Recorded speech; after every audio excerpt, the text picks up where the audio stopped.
Today has a special meaning to me because I was struggling to get out of bed. I was arguing with God and I was saying, why? Why do I need to get up today? What do you need from me? And because I've been hearing these questions a bunch from people saying like, Proverbs, the corresponding proverb, corresponding day. Yeah. It sounds fluffy. It sounds cool. It fills up my heart, but how can I apply it? How can I apply it in my life right now? And how can I apply it in my business? And then God was like, here it is. Proverbs 23, today, I'm going to give you the blueprint for building a business. I'm going to give you a blueprint for the application and just not the fluff or not the way that you feel great in your heart, but I am not only going to do that, I'm going to fill up your heart, I'm going to fill up your mind, and then I'm going to add action to that. And it's what I've called the vibe triangle, right? So if you go like this here, and you go, your heart is down here, and your mind is on the side, and your skill is up top, you could see that. Now, if I said that I was going to build my life on my heart, which would be my belief systems, I was going to then lead that into my mind, which would be my intentions, and then I was going to follow it up with my skill, which would be my actions. That would be pretty smart to be able to go about. But watch this. Here's the way that most of the time that we build it. We build it the opposite way, right? So we build our heart up here. We build our skills down here, and we put our mind here.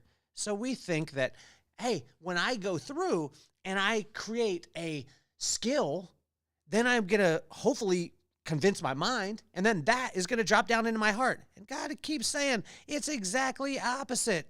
We need to take and we need to build our heart first at the base of our triangle. Our mind will be developed because of that, and our skill will ultimately come from there. And that's what I want to share with you today. So we're going to go all about application, everything application today, and about building a business. And God gave us a blueprint 3,000 years ago in the corresponding proverb for the corresponding day because he knew exactly where we were going to be at right now. So let's get this party started.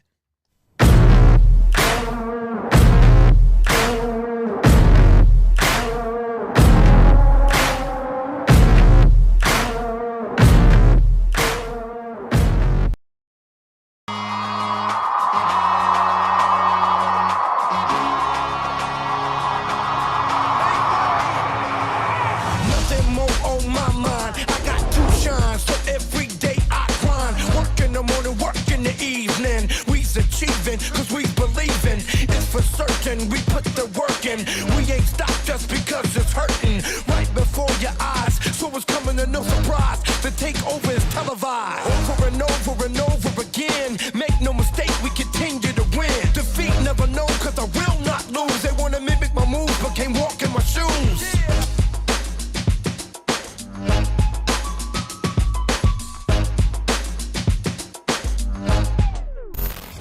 The stuff that gets me hyped, the corresponding proverb for the corresponding day. And people have asked me for years. We built multi-million-dollar companies all over the country with 19 to 24-year-olds, and this is how we did it. We didn't do it from going to Harvard Business School. What we learned it from was by the School of Hard Knocks and by going to Proverbs every single day. The corresponding proverb, corresponding day. Now, did I make that money right away? No, never, never, never. I made it by a lot of mistakes, but God was saying, I'm giving you a blueprint. I'll show you the little blueprint again. What he wants us to do is he wants us to build our heart, our mind, and then our skill in that order. My mom said that God will build a man, then he'll build a husband, then he'll build a father.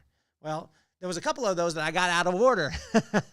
But what I want you to know is he wants us to build it on a firm foundation. And when we build our heart first, it'll develop our mind will develop our skills.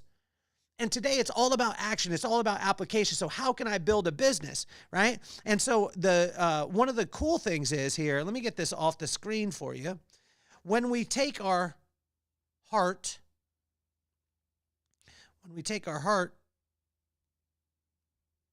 our mind, and our skill, and we put those in line, what happens is it creates an irresistible vibe. It creates that thing that people feel amazing. I used to think that my vibe was the energy that I brought into the room. But what happened was God said, no, it's the way that people feel when you leave the room. So if I can simply connect with people and that be my focus, then people feel like, oh, wow, his vibe is okay, so it allows me in the door. And this is what we want to build a business on. And so here we go, building a business. Number one, fame has no value. Relationships are gold. In verse number 21, or verse number 1 in Proverbs 23, let's go to that one here.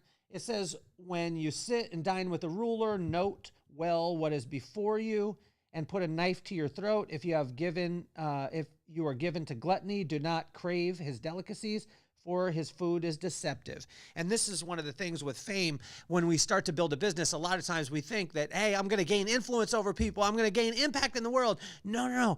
Just focus on the relationships. When you focus on the relationships, every other thing happens, and everything comes from that. The relationships will be gold, and they will not be transactional. They will simply be a relationship that will last a lifetime and create many, many, many, many transactions. Point number 2 in building a business, a blueprint, the people business. My dad said this: there's only one business in the world and one business only, and that's the people business. Take the people out of the business, you have no business at all. And he would end it with, boy. And when I used to hear this all the time, I'd be like, you don't understand, Pop, because you got to have money. You got to do this. You got to do that. And he said, guys, money is nothing more than a byproduct of exceptional service. And it's just a scorecard. It's not the focus. Focus on the people. And when you focus on the people, again, the relationships are gold. The fame doesn't mean anything. So what starts to happen is the people start to talk about your business. And now we don't have to pass out business cards. We don't have to do as much marketing. We don't have to do, all these things, because the people out there are shouting at the top of their lungs, and they become the evangelists of your business. And it's amazing, because all you need is a couple evangelists. We found this to be true in Chicago, in Las Vegas, in San Diego, in Salt Lake. You grab one evangelist, they tell 10.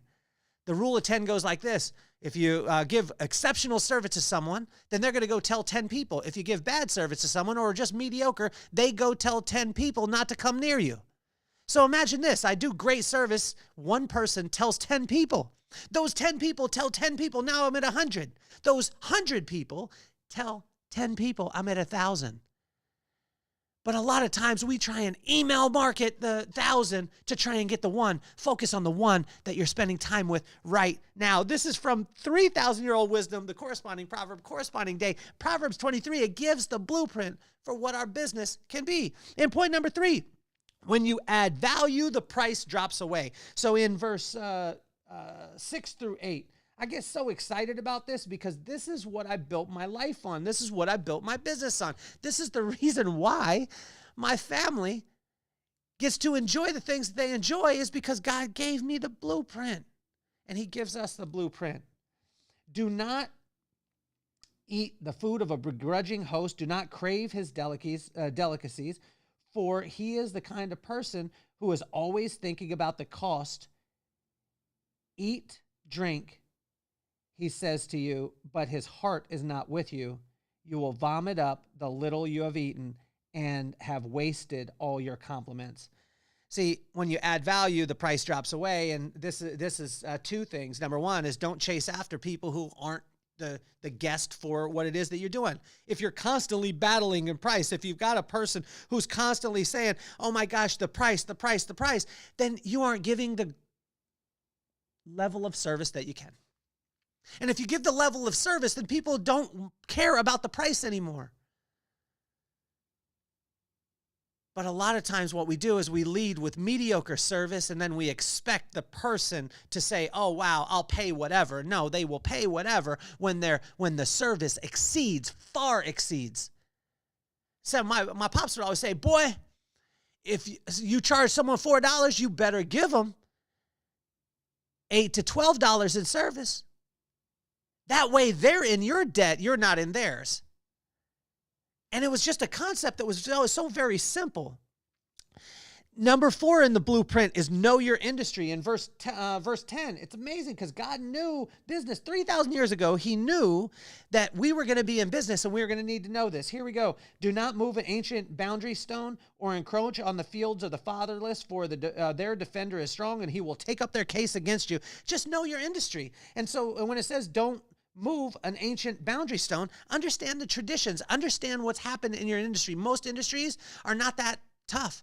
The professional beauty industry that we were in, we had salons all over the place. And what we did is we cut hair, we colored hair, we washed hair, and we sold soap. That's it. And you know the industry, know who came before you, the Vidal Sassoons, the Paul Mitchells, all those things. And when you know your industry, it's amazing how simple it becomes. Number 5, he calls out to tell us to have mentors. It says, apply your heart to instruction and your ears to the words of knowledge. Find mentors in your industry who have already done it, and then spend time with them because their wisdom is priceless. And point number 6 is commitment eliminates options. Whatever you're committed to eliminates the options of anything contrary to that commitment. CEO. Commitment eliminates options. Probably one of my pops' favorite phrases, and we built our whole entire company on it. What are you committed to? Once you commit to it, it erases all the options that are contrary to that commitment. I'll put it in perspective this way. I committed to my wife, and when I committed to my wife, it eliminated the options of any other woman in my life besides her. Watch this in verse number 13. Do not withhold discipline from a child. If you punish them with the rod, they do not die. Punish them with the rod, and you will save them from death.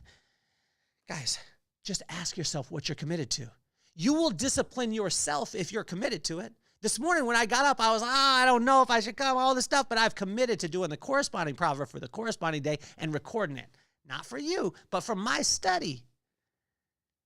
But here it is, guys, in the application of it. In point number 7, principles. Here's the principles. He gave them to us in verse 15 through 16. It says, son, if your heart is wise, and then my heart will be glad indeed. My inmost being will rejoice when your lips speak what is right. Here we go. Principles. Seek wisdom. Lead with your heart and speak life to people. In your business, that will make everything move. The next one is verse 17 and 18. In verse 17 and 18, do not let your heart envy sinners. Do not be zealous for the fear of the Lord. There is surely a hope for you, and your hope will not be cut off. But always be zealous for the Lord. And it says in here is just celebrate the inch stones. Celebrate the inch stones, not the milestones, the inch stones, the little tiny things, and publicly celebrate all the people that are in your organization that are doing the great things. Celebrate them at the highest level. Point number 9 is keep a sober mind. I've been asking about this to different people. How do you keep a sober mind? And it says, do not join those who drink too much wine or gorge themselves on meat, for drunkards and gluttons become poor, and drowsiness clothes them in rags. Keep a sober mind. How do we keep a sober mind? By constantly taking in wisdom. Where do we get wisdom? Fear of God. How do we get fear of God? It's the respect of God. We spend time with him. And when we spend time with him, he's going to give us the answers to be able to build not only our lives, our families, but also our business. It's applicable in our business and our leadership. And the last one here is double down on your heart. If you want your business to succeed, double down on your heart. And he takes us through this. So in the last point, keep a sober mind, it also goes from verse 29 through 35. And I want you to read that because it says here, keep a sober mind, who has woe, who has sorrow, who has strife, who has complaints, who has needless bruises, who has bloodshot eyes, those who linger over wine. And what he was saying is if you have woe, if you have sorrow, if you have strife, you have complaints, you have bruises, you have bloodshot eyes, a lot of times we turn to something that will take our mind to another place. Keep a sober mind. Last one is double down on your heart. In verse 22 through 25, it says, listen to your father who gave you life. Do not despise your mother when she is old. Buy the truth and do not sell it. Wisdom, instruction, insight. The father of the righteous child has great joy. A man who fathers a wise son rejoices in him. May your father and mother rejoice, and may she give birth, and may she who gave you birth be joyful. In verse 26 through 28, it says, my son, give me your heart and let your eyes delight in my ways. An adulterous woman is a deep pit. A wayward wife is a narrow well. Don't think about it as just a wayward woman. Think about it as anything that's contrary to the commitment that you made in your business. And then like a bandit, she lies in wait and she multiplies the unfaithful among men. Guys, when we apply this to our business, let's review it quickly. Here we go. If we we understand that fame has no value in a business, that relationships are gold, that the people business is every single thing, that you focus on the people. When you add value, the money falls away. Know your industry. Seek mentors. Commitment eliminates options. The principles of building a strong business is to seek wisdom, lead with your heart, and speak life to every single person. Celebrate the inch stones, not the milestones, the little tiny things. Keep a sober mind. How do we do that? By seeking God. And here we go. We double down on our heart. When we take that little triangle and we build it on our heart, we make that develop our mind, and ultimately our skills come from that. That creates an irresistible vibe. Proverbs 23, the corresponding proverb, corresponding day. 3,000-year-old wisdom that's applicable in your business. We just gave you the business blueprint. My name is Kelly Cardenas, and I'm officially off the hot seat. Peace, love, and soul.